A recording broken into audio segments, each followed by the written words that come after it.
Hoy en Consultorio Médico, ¿tienes problemas con tu oído y no sabes cuál es el mejor tratamiento? ¿Quieres quitarte los cúmulos de grasa de la cara y no sabes con quién acudir? Además, conoce un nuevo método que trae muchos beneficios para tu salud, la crioterapia. Quédate con el Dr. Ponce y sus especialistas. ¿Qué tal? ¿Cómo están? Soy el doctor Alfredo Ponce. Bienvenidos a su programa Consultorio Médico, donde tratamos asuntos sobre el tesoro más importante que usted tiene, su salud. Vamos a platicar esta noche, como siempre, de muchos temas y empezamos esta noche con la doctora Cristina Flores. ¿Cómo estás, Cristi? Muy bien, gracias. Qué bueno, Alfredo. otorrinolaringóloga.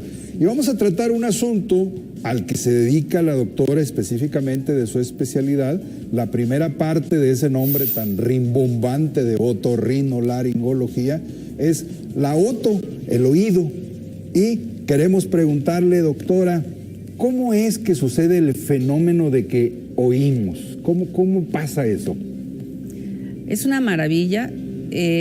Nosotros tenemos un órgano que nos permite transmitir el sonido, recibirlo por medio de las ondas que nos van a utilizar el oído externo, el oído medio, la parte nerviosa, que es la vital para poder integrar todo lo que es la audición y la comprensión de las palabras. Ese es el... O sea, aquí hay unas ondas, los señores cuando hablan, esas ondas nos llegan aquí al oído y después se interpretan en el cerebro. Sí, es correcto. Nosotros tenemos toda una estructura que facilita la transmisión de las ondas sonoras para convertirlas luego en impulsos nerviosos a nivel del nervio auditivo. Y la parte que integra es a nivel cerebral, ¿sí? La comprensión de las palabras. Cuando no oímos, cuando no escuchamos, cuando los sonidos no entran en nuestro cuerpo, decimos que esa persona es sorda. El problema se llama sordera. Sí. ¿Por qué sucede la sordera? Hay infinidad de causas, ¿sí? Pueden ser congénitas, adquiridas o simplemente disminución de la audición, ¿no? Vamos a empezar por las primeras. Sí. ¿Hay niños que nacen sin ese órgano para oír? Sí, es correcto, y es súper importante diagnosticar en los primeros años de vida del bebé, porque el proceso de aprendizaje y de la generación del lenguaje se elaboran en los primeros 5 años de edad. Si no se diagnostica adecuadamente, estamos teniendo un problema muy severo en su integración como social, ¿sí? ¿Dentro de la pediatría hay un especialista en esta área? Sí. Legalmente se instituyó que al momento de nacer se debe de realizar un estudio que se llama emisiones otoacústicas para determinar si hay algún daño auditivo en un bebé, ¿sí? Eso es importantísimo porque los primeros 5 años son vitales para el aprendizaje del lenguaje y del aprendizaje escolar, ¿sí? ¿Hay alguna edad en la que normalmente se empiece a perder la audición? Como me imagino yo, como la vista, hay una edad en la que todos empezamos a tener algo que se llama presbicia. ¿En el oído sucede algo parecido? Sí, claro. Tenemos lo que se llama presbiacusia. Ah, mira. Sí, es la presbiacusia y todo depende del tipo de vida que tienen, de los factores genéticos, alimenticios, de enfermedades metabólicas o alguna otra causa. ¿Y cuál es el fenómeno que sucede dentro de este órgano?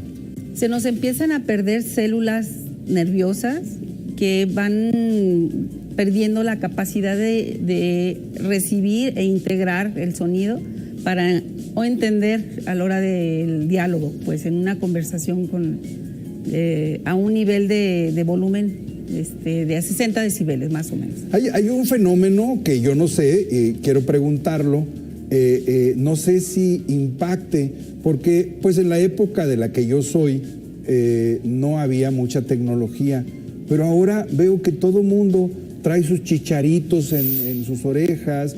Yo recuerdo en la época de los finales de los 80, cuando vi por primera vez a un maestro nuestro, al doctor Valladares, Gustavo Valladares, sí, que llegó con una cosita aquí que traía un cassette y traía unos audífonos y se oía padrísimo, era una cosa del otro mundo, pero eso ha evolucionado tremendo a que hay incluso cosas muy especializadas de $5,000 y la gente, tú los ves en todos lados con sus audífonos.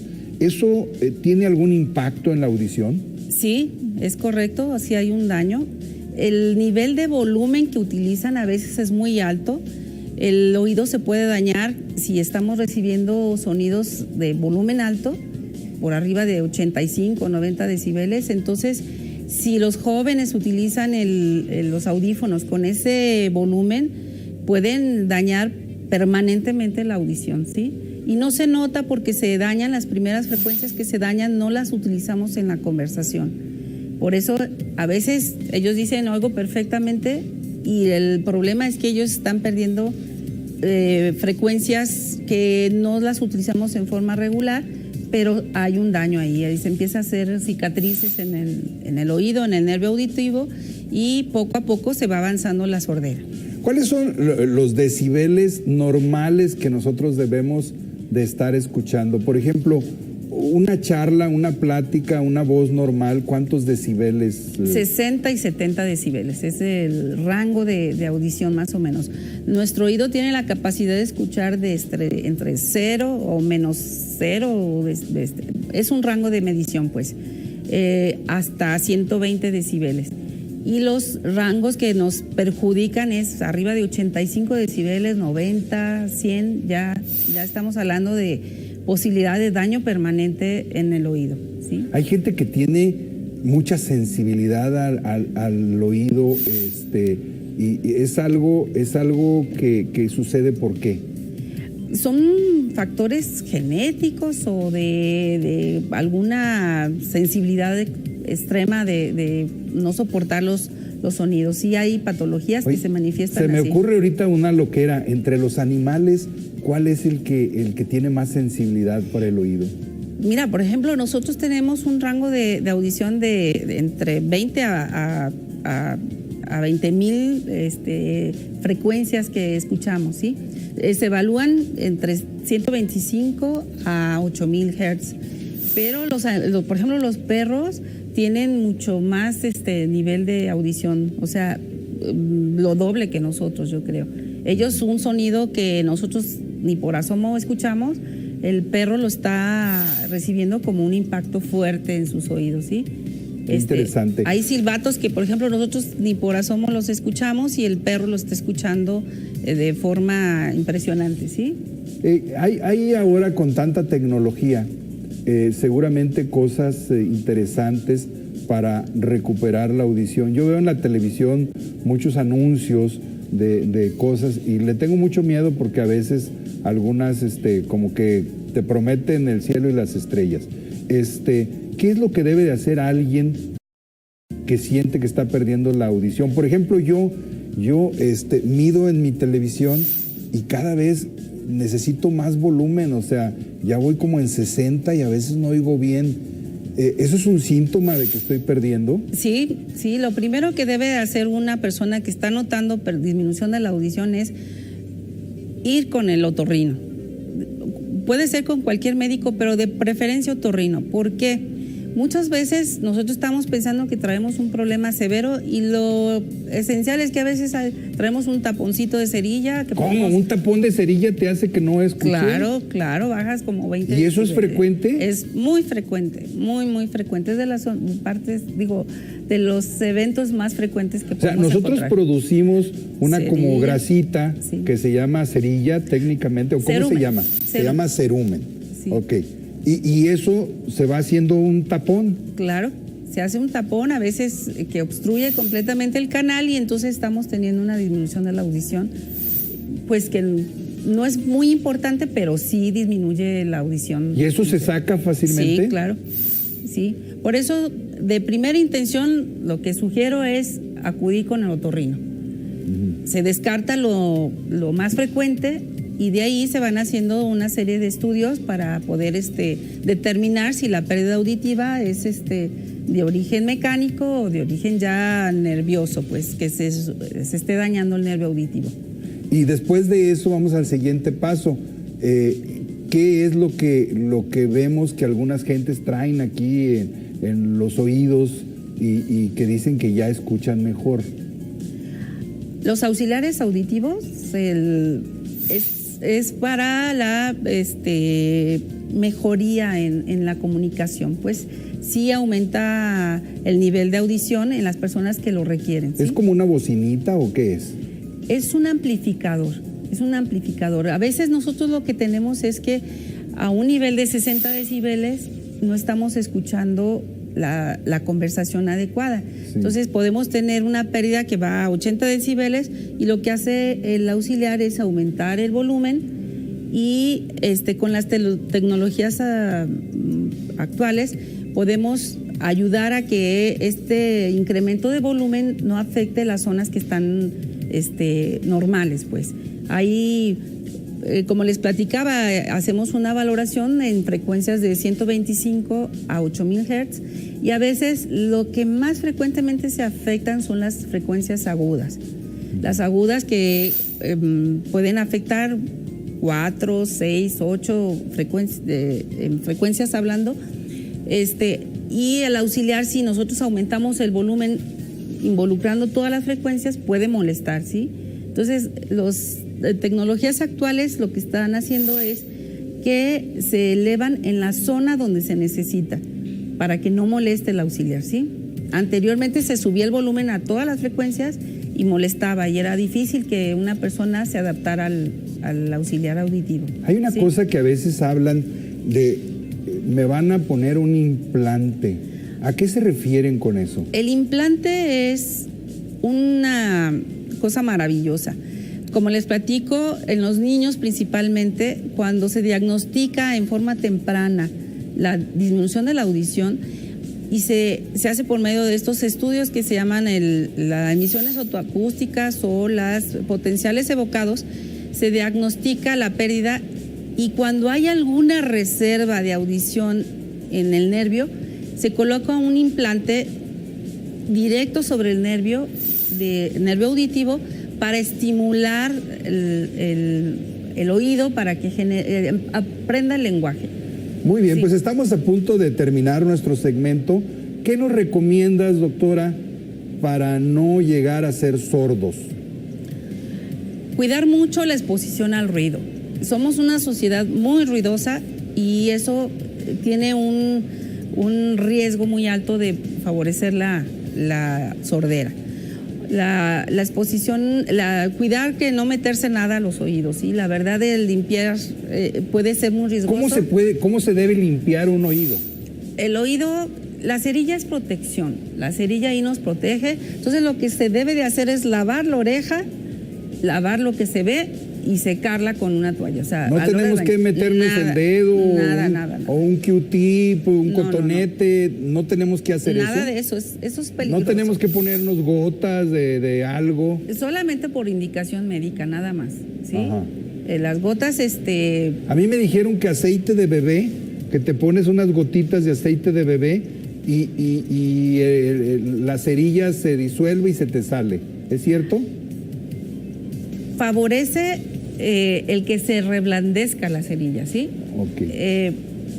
Aquí lo mejor es ir con un otorrino, ¿sí? Y lo mejor es para el aseo del oído no hacerse nada más por fuera limpiarse. Sí, ya si hay una obstrucción, que sientes que disminuyó la audición de repente, que fuiste a la alberca y se te tapó el oído y todo eso, aparte de ir con el otorrino, se puede poner unas gotitas de agua oxigenada y... ¿Agua oxigenada? Sí. 2 gotitas.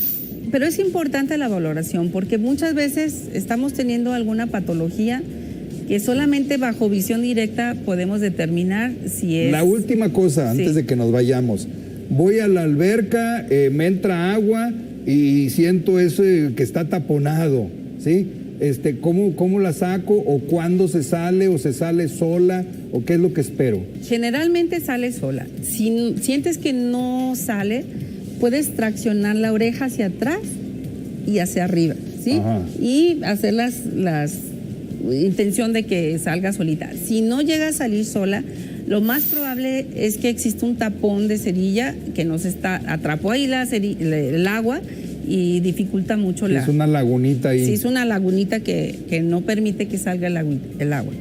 Maravilloso el sentido de la audición. Una de las cosas que a veces no valoramos porque la tenemos, pero es impresionante todo lo bonito, todo lo bueno. Bueno, sin este sentido de la audición no podríamos haber escuchado las canciones de mi gran hermano José José, por ejemplo, que Dios lo tenga en su gloria, o disfrutar de todos esos sonidos maravillosos de la naturaleza. Entonces, nos queda muy claro, no se automedique, no le suba mucho a sus aparatos, no esté en lugares muy ruidosos, no se ponga los audífonos a intensidades muy altas y si tiene alguna duda hay que ir con la persona indicada, con el especialista, para que podamos apoyarnos en alguien que sabe. ¿Estamos en lo correcto? Correcto, así es. Muy bien. Vamos a seguir platicando de esto con las preguntas que nos llegan en el segmento final. Por lo pronto vamos a ir a un corte comercial y vamos a hablar de la cirugía estética de los cachetitos. Esas personas cachetonas que llegan y dicen, oye, ¿cómo puedo hacer más afilada mi cara? Vamos a hablar de eso con un experto, no se vaya. Regresamos rapidito.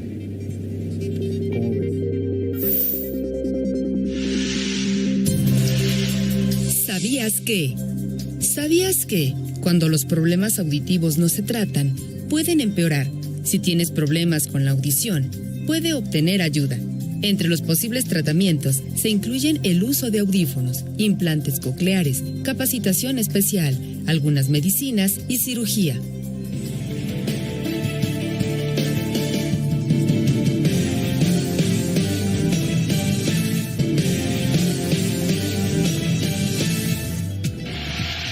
Gracias por seguir con nosotros en su programa Consultorio Médico. Estamos ahora con el doctor David Medina. ¿Cómo estás, amigo? Qué gusto saludarte. Qué bueno, como siempre, Gracias. Un placer. Cirujano plástico, estético y reconstructivo.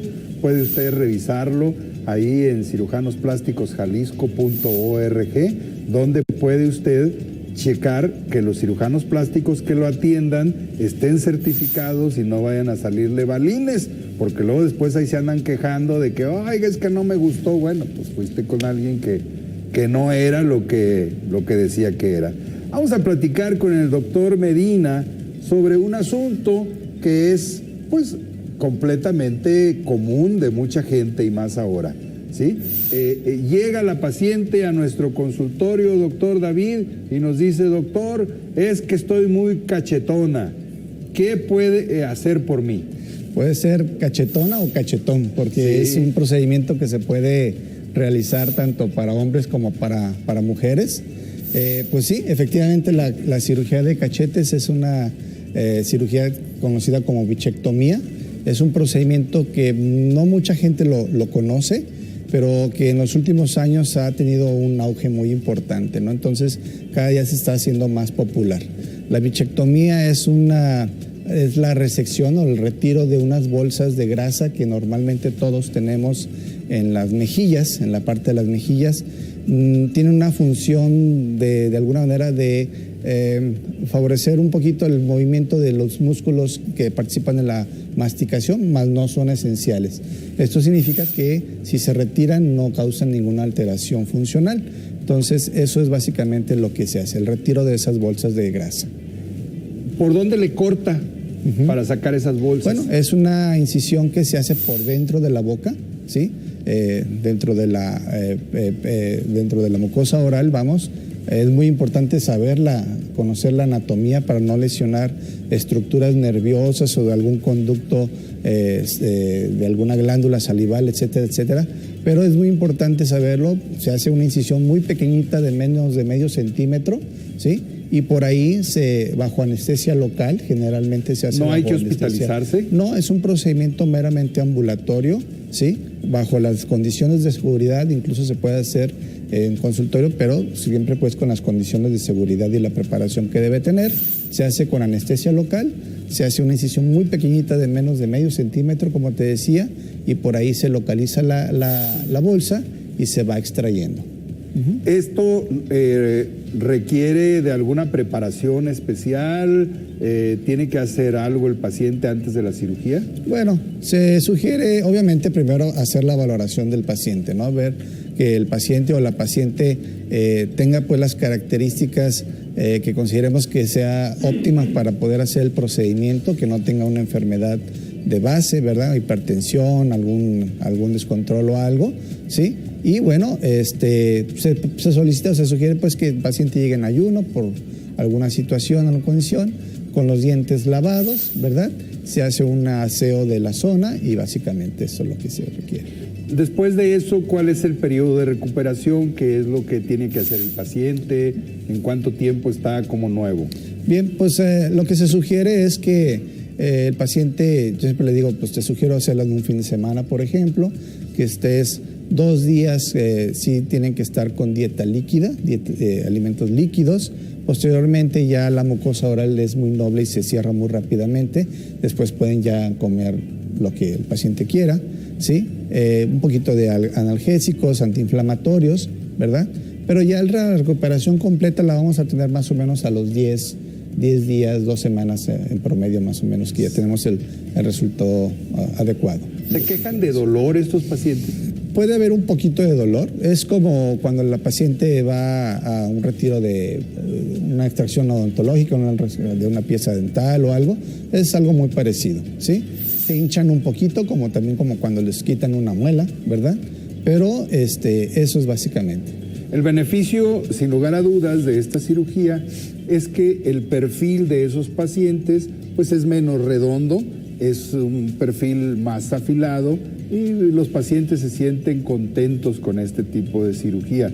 ¿Hay que, con el tiempo, vuelven a salir esas bolsas? No, esas bolsas ya no se vuelven a formar. No se tienen que volver a operar después. En absoluto. Incluso muchos pacientes nos preguntan si con el tiempo es más rápido que la cara se vaya a caer, pues que vayan después a ocupar alguna cirugía. Hay que recordar pues que las bolsas son unas estructuras pues que nos dan un poquito de volumen, más no sostén, ¿sí? El sostén de los músculos de la cara pues es por otra estructura que son los sistemas aponeuróticos superficiales, que son estructuras totalmente diferentes. Entonces no tienen absolutamente ninguna relación de que la cara con el tiempo se vaya a hacer más flácida o que se vaya a caer. Entonces el efecto, como decías tú, pues es prácticamente el de afilar un poquito más, proyectar la zona de los pómulos, ¿verdad? Y es un efecto muy agradable para la paciente. Déjame le cuento algo. Hay algunos cursos por ahí para médicos que no son especialistas y en el fin de semana alguien ahí por sacar algo de billetitos, ya ve cómo está la cuestión económica, les da un curso y les dice: yo te cobro 30,000 pesos y te enseño a sacar las bolsas de Bichat. Y entonces ahí anda una serie de gentes, pero es como una plaga, se lo estoy diciendo en serio, que le ofrecen hasta en su casa ir a quitarle las bolsitas de Bichat, quitarle los cachetes. Bien, le cuento algo. Ahí, como dijo el doctor David Medina, ¿sí?, hay una estructura que es un nervio y que puede ser muy delicado, y luego, después de que le cobran 3,000 pesos, le va a costar 150,000 pesos que le reparen ese nervio. 150,000 pesos cobra el doctor que lo repara. Ya lo demás era otra cosa. Y la otra cosa es pacientes que nos llegan al consultorio con una bola así tremenda. Resulta que cortaron el conducto por donde va la saliva, y entonces la saliva ahí se está acumulando y hacen una bolsota. ¿Es cierto esto, doctor? Totalmente cierto. Desgraciadamente, pues sí, es un procedimiento que aparentemente pareciera ser muy sencillo, muy fácil de realizar, pero sí es que es muy importante tener la capacitación y la preparación para poderlo hacer, porque como decías tú, pues pasan estructuras muy delicadas y que, como dices tú, hay opciones de reparación, pero muchos de esos son casos que pueden quedar con secuelas permanentes, ¿no? Entonces no es la intención. Por eso sí es muy importante que el paciente o la paciente acuda con un personal, con un cirujano plástico certificado que tenga la experiencia para poder hacer este procedimiento. Que aunque, como decimos, pues parecerá ser algo muy sencillo, pero sí tiene su riesgo. Sí, claro, es importante que no se vaya usted con la finta. Por eso le insistimos mucho que su cirujano plástico sea certificado. No se crea usted en ese rollo que andan diciendo, es que los cirujanos plásticos son para hacer reconstructiva, no son estéticos. Eso no es cierto. En todo el mundo nos llamamos cirujanos plásticos a los que somos plásticos, estéticos y reconstructivos, y para eso hay que hacer un mínimo de 6 años de preparación, no 1 año en el internet los sábados. Así es que muy importante que usted deje todo esto clarito, nada de que la medicina estética y que soy máster en no sé qué, eso son otras cosas.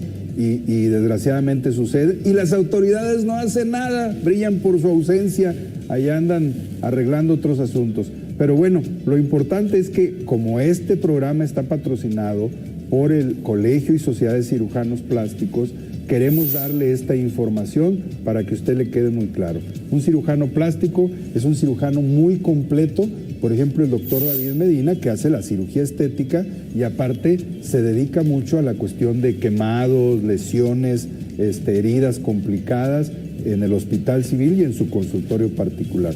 ¿Algún mensaje más que le queramos decir a la gente? Pues no, realmente, simple y sencillamente, pues que lo importante es que acudan pues con su cirujano plástico de confianza y que se aseguren que efectivamente su cirujano tenga pues la preparación, la certificación. Es sencillo que les va a cambiar mucho su cara. Muy bien, pues vamos a seguir con nuestro programa Consultorio Médico. Vamos a revisar otros temas, vamos a platicar de una terapia que se llama crioterapia. Vamos a conocerla, entenderla, porque también se trata de que sepamos qué existe en el mercado, qué funciona, qué no funciona. Por ahí me encontré a un amigo jugador de fútbol y resulta que me dice que va y lo meten en una máquina en donde hay mucho frío. Vamos a conocerlo aquí, ese tema, vamos a tratarlo después de un corte comercial. No se vaya, regresamos rápido.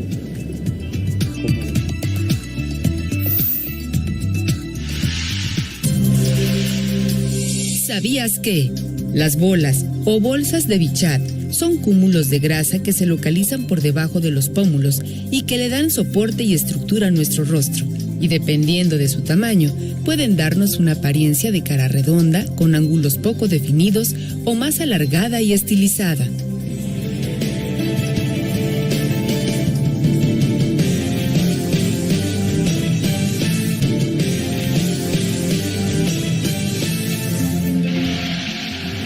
Estamos ahora con el doctor Alejandro García Pelayo, que nos va a platicar de otro tema interesante, porque la idea es de que conozcamos lo que está ahí afuera, lo que está ofreciéndose a la gente y lo que puede tener resultados interesantes. Alejandro, ¿cómo estás? Gracias, doctor. Gracias bien, que gracias estás por la aquí invitación con nosotros.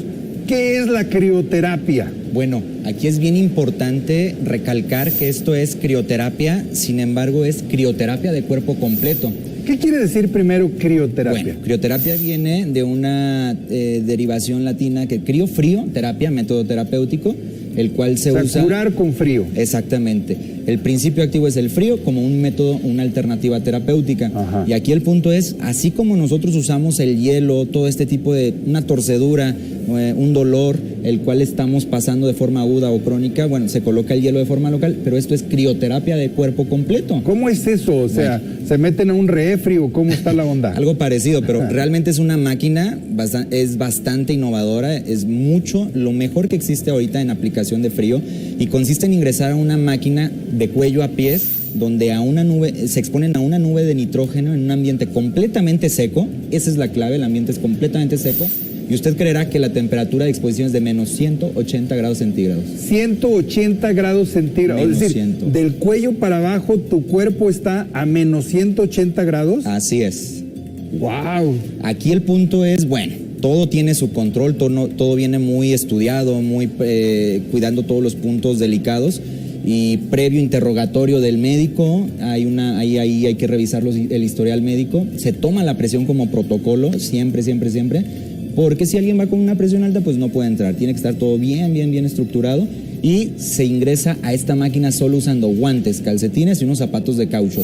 El resto de la ropa va para afuera. A ver, guantes, calcetines y ¿qué más? Zapatos de caucho, todo eso se les proporciona ahí en el lugar y vamos para adentro de la máquina. Y en la ropa íntima, ¿no? Puede ahí haber un tema de uso de ropa interior, las damas la parte superior, la parte inferior, el hombre la parte inferior, y este es un tema tal vez que se puede quitar o no, dependiendo de la comodidad de cada uno, pero sí se recomienda que sea la ropa más chiquita posible, ¿no? La idea de todo esto es exponer la mayor cantidad de piel a esa nube de nitrógeno, que estamos hablando de una nube de nitrógeno seco a menos 180 grados centígrados. ¿Qué es el objetivo de meter el cuerpecito ahí a esa temperatura? Claro, y esa es una pregunta, pues bueno, viene el punto medular, ¿no? Sí. Es exponer el cuerpo completo a esta nube durante 3 minutitos de terapia.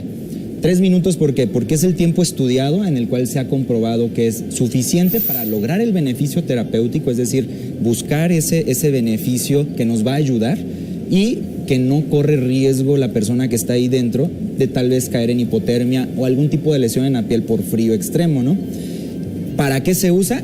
Pues el principio es básico, desinflamar, temas de dolor y sobre todo hay lesiones o padecimientos muy específicos los cuales son más afines que otros. Y aquí es donde nos metemos a los beneficios, el tema del dolor y la inflamación con el manejo con el frío y sobre todo este tipo de frío que es en una nube de nitrógeno en ambiente seco es excelentísimo para estados posquirúrgicos inmediatos. ¿Qué significa eso? Bueno, esa persona que acaban de operar antier, que ya cumplió sus 48 horas. ¿Cómo de vez, qué cirugía, por cirugías ejemplo? de rodilla, prótesis, las artroscopías, que una reparación de un ligamento, un menisco, un hombro, columna vertebral también, incluso algo de lo que estamos aplicando hoy día y nos va súper bien es la cirugía plástica. La cirugía plástica en este tema de implantes y las lipoesculturas. El exponer aquí al paciente al frío nos genera un efecto antiinflamatorio más acelerado, un poco más acelerado, en comparación a si lo dejáramos con lo convencional. Ojo, esto no pone en riesgo a nuestro paciente tomando en cuenta todos los antecedentes de su historial médico, el tema de presión, signos vitales, y si es candidato pasa a hacer este protocolo donde vamos a obtener primero un control del dolor bastante efectivo, donde no va a haber esa limitación por sentir tanto dolor en los implantes de mamas, por ejemplo, en el tema de la lipoescultura. Y la segunda, y creo que es la que más agradecen tanto el cirujano como el paciente, el tema de empezar a ver una reducción de los volúmenes de una forma más acelerada, más rápida. Esto obviamente poco a poco lo llevamos, no por ir rápido ponemos en riesgo a la integridad del paciente, ¿no? La desinflamación la impulsas mucho. Exactamente. Hay un problema que tenemos nosotros los cirujanos plásticos, que es especialmente cuando manipulamos mucho la grasa en el abdomen, en la liposucción, un poco en las nalgas, que ahora está de moda que las aumentemos, y un poquito también en la cirugía de aumento mamario, que son cosas que se llaman seromas. Claro. ¿Esto disminuye la posibilidad de seromas? Pues puede predisponer a que no haya formación de, sin embargo, bueno, cuando alguien lo va a generar y ya tenemos ahí un seroma instaurado, bueno, esto no va a tener tanta injerencia.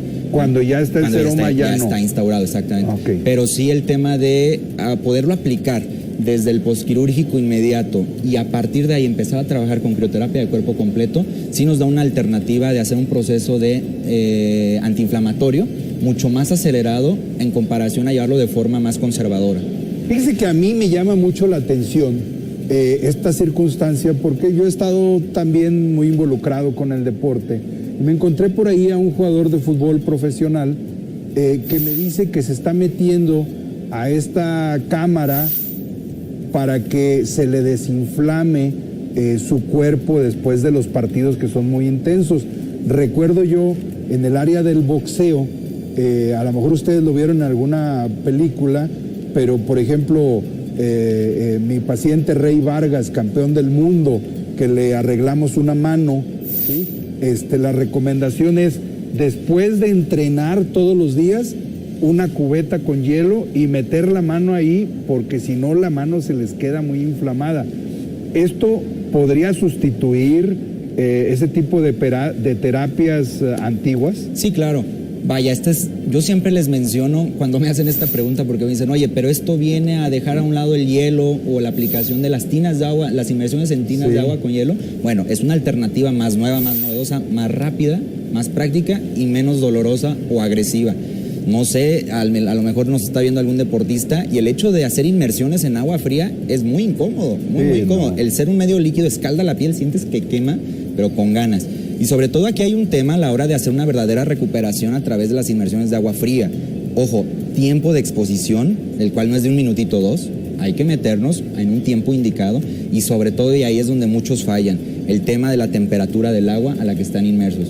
El hacer una alberquita aquí de 100, 150 litros, eso significa kilos y kilos de hielo para que en verdad sea terapéutico, que esto funcione. Porque bien yo me puedo meter y digo, pues estoy haciendo la terapia, pero de ahí a que en verdad funcione, hay un mundo de diferencia, ¿no? Entonces, esta terapia viene a evolucionar, a hacer las cosas más fácil, rápido, y como todo en la tecnología, nos ayuda a nosotros a hacerlo de forma muy, muy, muy efectiva, pero más fácil, tanto para nosotros como para los usuarios, ¿no?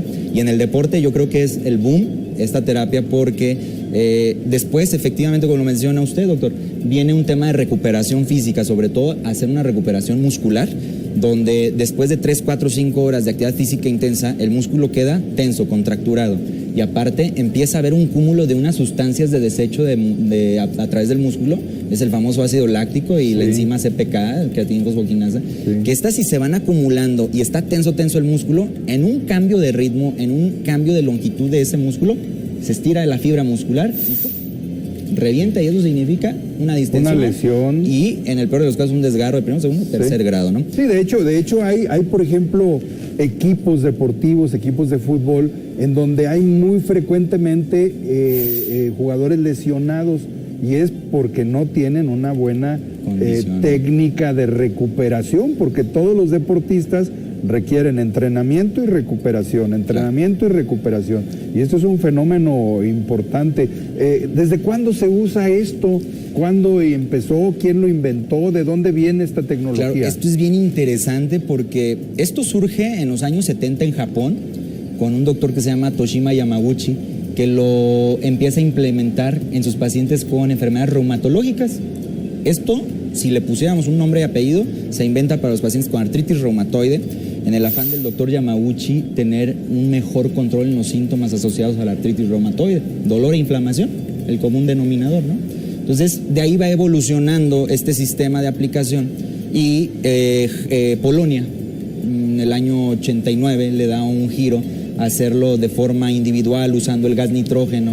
Antes era más como cuartitos con aire frío, como las que vamos al súper y que están muy fríos, más o menos del estilo, que eran cámaras. Hoy día son cabinas individuales con gas nitrógeno y bueno, la aplicación es hoy día de forma individual con gas nitrógeno, 3 minutitos. Inicialmente usado, como les comentaba, para enfermedades reumatológicas, específicamente la artritis reumatoide. Y bueno, yo les puedo decir, yo tengo la oportunidad de trabajar con N cantidad de pacientes con padecimientos reumatológicos y aquí hacemos un muy buen efecto de analgesia y efecto antiinflamatorio. Mejoramos la calidad en la sintomatología del paciente y sobre todo, y lo que más agradecen los pacientes es, podemos lograr bajar la polifarmacia. Recuerden, la polifarmacia es tomar 3, 4, 5 medicamentos cada 5, 6, 8 horas, 12 horas, qué sé yo. Pero bueno, eso podemos mejorar sobre todo los efectos secundarios de la ingesta de tanto antiinflamatorio, los corticoides que tan usados son en este tipo de enfermedades y que a la larga pues generan ya un efecto adverso, ¿no? Ahora, ya para irnos, la última pregunta. ¿Esto es una serie de sesiones o es una sesión o cada cuánto lo hacen? Claro, todo va dependiendo del padecimiento a tratar, pues no es lo mismo un atleta de alto rendimiento que pues es su estilo de vida, diario entrena 4 o 5 horas. Ellos están de forma permanente entrenando y desintoxicando y relajando a través de la crioterapia. Es decir, puedes hacerlo todos los lunes. Claro. Incluso se puede hacer diario. El deportista de élite lo hace de lunes a viernes, de lunes a sábado. Tal vez descansa el domingo porque no hace entrenamiento, pero lo puede hacer diario. Incluso se habla de protocolos acelerados donde podemos hacer 2 a 3 veces por día, sobre todo en temas de fatiga muscular extrema o un proceso acelerado para recuperación en una lesión. Es un tema que ya me gustó, ya me apasionó. Te invito a que regreses y platiquemos ya de enfermedades prácticas ya de decir, mira, esto se hace así, cuántas veces, esto así? Claro. Porque se me hace muy interesante. Claro, con gusto. Perfecto. Claro que sí. Vamos a ir a un corte comercial porque ya se nos está pasando el tiempo. Regresamos pronto a las preguntas que nos han llegado desde allá, desde casita. No se vaya.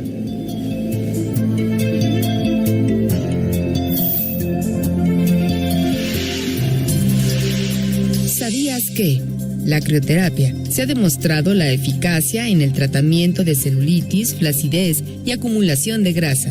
El frío intenso generado en el interior de la cabina crioterapia promueve en el organismo una serie de reacciones con el fin de compensar el descenso de la temperatura a nivel de la superficie extrema de la piel.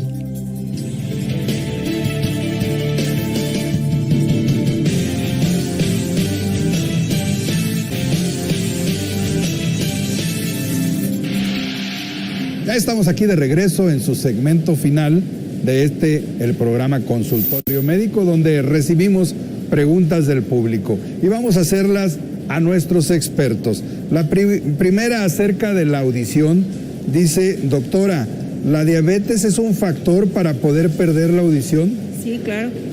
Los cambios circulatorios por los trastornos metabólicos de la diabetes disminuyen la circulación a nivel del oído interno y puede afectar un proceso a largo plazo.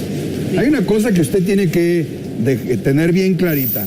Todo lo que funciona en nuestro cuerpo requiere de oxígeno y el oxígeno llega con la circulación sanguínea. Entonces, los diabéticos tienen problemas con sus vasos sanguíneos. Por eso se les hacen las úlceras en los pies, por eso hay que amputarlos, por eso tienen muchos problemas para la cicatrización y me imagino que también para la audición. Sí, es correcto. Muy bien. Pregunta sobre los cachetitos para el doctor David. Dice, me realizaron bichectomía hace 10 días aproximadamente. El doctor manipuló mucho el lado derecho.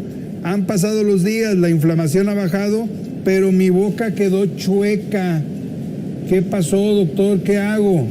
Bien, bueno, seguramente hay que recordar pues que es un procedimiento, aunque es sencillo, vuelvo a decirlo, seguramente tuvieron un poquito de dificultad para poder extraer la bolsa de ese lado. ¿Qué puede suceder? Que sí puede haber un proceso inflamatorio, entre mayor manipulación, mayor proceso inflamatorio, y eso nos pueda causar alguna lesión transitoria, alguna inflamación a nivel del nervio. Generalmente hay que pues dar un tratamiento antiinflamatorio, algún masaje o algo para ir viendo, delimitando el daño. Lástima que no se puede poner crioterapia ahí en la cara. Claro, sería lo ideal, ¿verdad? Para la desinflamación. Así es. Pero lo más importante que yo le recomiendo a esta paciente es que esté en contacto continuo con su doctor, con su cirujano, para ir viendo la evolución del problema y, bueno, pues ver qué opción le va a dar para su tratamiento. Esperemos que eso se resuelva. Déjeme complementar todos los nervios. Yo digo, con todo respeto, lo digo con respeto, son como las damas, son sensibles. Un nervio se puede lesionar si lo cortas. Y bueno, cuando estás ahí con las tijeras, puedes cortarlo. Pero también se puede lesionar cuando hay mucha inflamación y está apretando, está empujando. Decimos que es una neuropraxia. Entonces lo que hay que hacer ahí es desinflamar rápido. Así es que primero tranquila, como dice el doctor David, hay que ir con su médico, si su médico es certificado. Si no, bueno, pues hay que buscarle a ver por otro lado. Pregunta sobre la crioterapia. ¿Por qué se utiliza nitrógeno líquido si hay gente que dice que el nitrógeno líquido es nocivo? Claro, el nitrógeno líquido, esta máquina, esta tecnología se encarga de gasificarlo completamente y en el interior, a la hora de exponer a nuestro paciente, es una nube de nitrógeno, repito, en ambiente seco y completamente gasificado. De hecho, tiene razón, el nitrógeno líquido en contacto con nuestra piel pues va a generar una lesión ahí bastante severa y aún gasificado el nitrógeno tiene riesgo de inhalación, de que a la inhalación, como desplaza el oxígeno, venga ahí un poquito de mareo, dolor de cabeza. Entonces, todos estos temas son muy bien cuidados a la hora de aplicar esta terapia para restringir la inhalación. ¿Puedo tomar la sesión si tengo gripe o tos? realmente no hay ningún tipo de inhalación del nitrógeno, entonces no irrita vías respiratorias, por ende sí puede entrar si está en un proceso de un resfriado común. Sin embargo, la contraindicación, ojo, si trae fiebre o ha tenido fiebre en los últimos 3 días, no podemos entrar a esta terapia. Oiga, doctor, ¿los otorrinos también quitan las bolsas de Bichat? No, bueno, es solamente los cirujanos plásticos certificados. Hay que decirlo, hay muchas opciones y bueno, pues ya platicaremos más de esto, porque sí son cosas muy interesantes. Es como, por ejemplo, a mí, yo soy cirujano, pero no puedo operar un cerebro, ¿sí? O sea, si le digo que sí, estoy con problemas. Y bueno, pues podemos tener un debate ahí después con el doctor Plauchú, que es el presidente de los otorrinos, rinólogos y cirujanos estético-faciales, porque ahí, bueno, ellos ya tendrán otra opinión. Pero bueno, son cosas muy interesantes que hay que platicarlas, hay que debatirlas y hay que comentarlas con todos ustedes, porque a final de cuentas de eso se trata, información para que usted cuide su salud. Pues hemos llegado al término de nuestro programa, que como siempre es interesante porque trata muchos temas. Por supuesto que trataremos otra vez el tema de la crioterapia, que es innovador, ¿verdad? Y es algo que está sucediendo, que está apenas haciendo el boom en México. Me decía el doctor que ya hay incluso equipos profesionales de fútbol que cuentan con esas cabinas para la recuperación de sus jugadores de fútbol. Y bueno, pues platicaremos también con el doctor David Medina, porque tiene muchos otros temas de los que nos puede platicar, de las heridas complicadas, de las quemaduras, de todos los viajes que hace por el mundo ahí dando clases, que vas ahora a Paraguay, ¿no? Próximamente. Al Congreso Latinoamericano de Quemaduras, para que usted saque sus cuentas de los niveles de médicos que traemos, y con la doctora Cristina Flores, que definitivamente pues es una experta en todo este tema de la audición, y te dedicas a darle toda esta asesoría, sobre todo a las empresas, ¿verdad? Es correcto. Muy bien. Bueno, pues muchas gracias por haber estado con nosotros. El tiempo se terminó. Gracias, doctor. Muchas gracias, doctor. Gracias, doctora. Muy bienvenido siempre, pero sobre todo gracias a usted que está allá en casita y que nos acompaña en esta experiencia maravillosa de hablar del tema más importante que usted puede tener, su salud. Yo soy Alfredo Ponce, como siempre le digo, nos encontramos por ahí, salúdeme, no sea malo, me va a dar mucho gusto, y aquí lo espero la próxima semana en mi consultorio médico. Por lo pronto, hasta siempre.